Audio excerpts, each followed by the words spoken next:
আল্লাহ রাব্বুল আলামিন উম্মতে মুহাম্মাদীকে উম্মাতাও ওয়াসাতা করে দিয়েছেন, মধ্যমপন্থী উম্মত করে দিয়েছেন।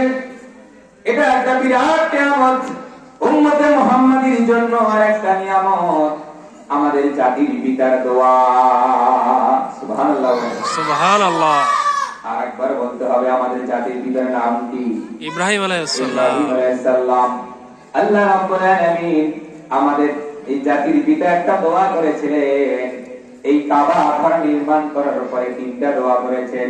এই তিনটা দোয়ার মধ্যে একটা দোয়া হলো রব্বানা ওয়াবআস ফীহিম রাসূলাম মিনহুম ইয়াতলু আলাইহিম আয়াতিকা ওয়া ইউআল্লিমুহুমুল কিতাবা ওয়াল হিকমাতা ওয়া ইউযাক্কিহিম ইন্নাকা আনতাল আজিজুল হাকীম।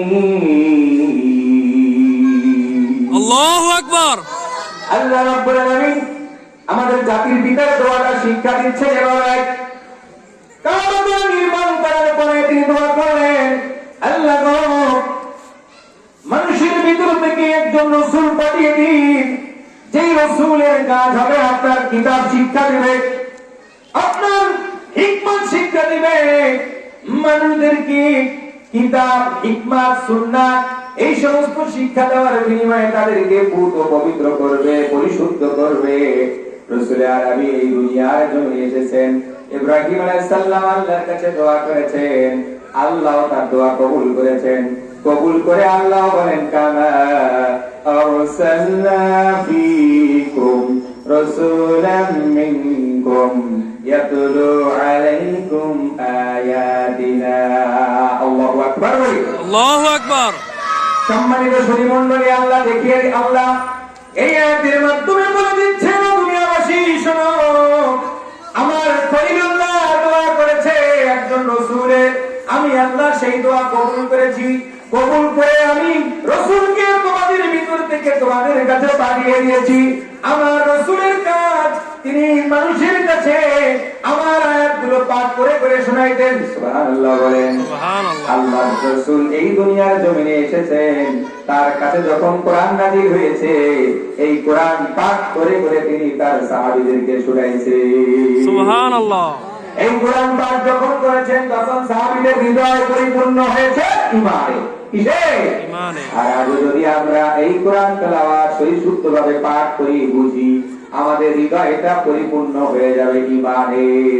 আল্লাহ রাব্বুল আলামিন ঈমানের নামের পরিচয় দিতে গিয়ে বলেন, ইন্নামাল মুমিনুনা আল্লাযীনা ইযা যুকিরাল্লাহু ওয়াজিলাত কুলুবুহুম وَإِذَا تُلِيَتْ عَلَيْهِمْ آيَاتُنَا زَادَتْهُمْ إِيمَانًا وَعَلَى رَبِّهِمْ يَتَوَكَّلُونَ। আল্লাহু আকবার। আল্লাহু আকবার বলতে ভুলে গেলেন? আরেকবার বলেন, আল্লাহু আকবার। আল্লাহু আকবার। সম্মানিত সুধী মণ্ডলী, শেষ করব। আল্লাহ রাব্বুল আলামিন বলে দিচ্ছেন, ঈমানদার কারা এই আয়াতের মাধ্যমে বলে দিচ্ছেন, আল্লাহর জিকির করলে হৃদয় প্রকম্পিত হয়। 2 নম্বর, আল্লাহর আয়াত যখন সামনে পাঠ করা হয়, এই আয়াত পাঠিত আয়াত যখন কোন বান্দা, কোন ঈমানদার যখন শোনে, শোনার সাথে সাথে তার হৃদয়টা ঈমানে পরিপূর্ণ হয়ে যায়। সুবহানাল্লাহ। কোরআন তেলাওয়াত করলে, কোরআনের আয়াত শুনলে, কোরআনের আলোচনা শুনলে ঈমানের মজবুতি হয় কি হয় না? আমরা ঈমানের মজবুতি চাই কি চাই না? এই কোরআনুল কারীমের সঙ্গে জীবন সম্পৃক্ত করে দেন, জীবন উজালা হবে। সুবহানাল্লাহ বলি, সুবহানাল্লাহ বলি, আলহামদুলিল্লাহ বলি। আলহামদুলিল্লাহ। আল্লাহ রাব্বুল আলামিন আমাদের সকলকে কবুল করুক। সকলে বলি আল্লাহুম্মা আমিন।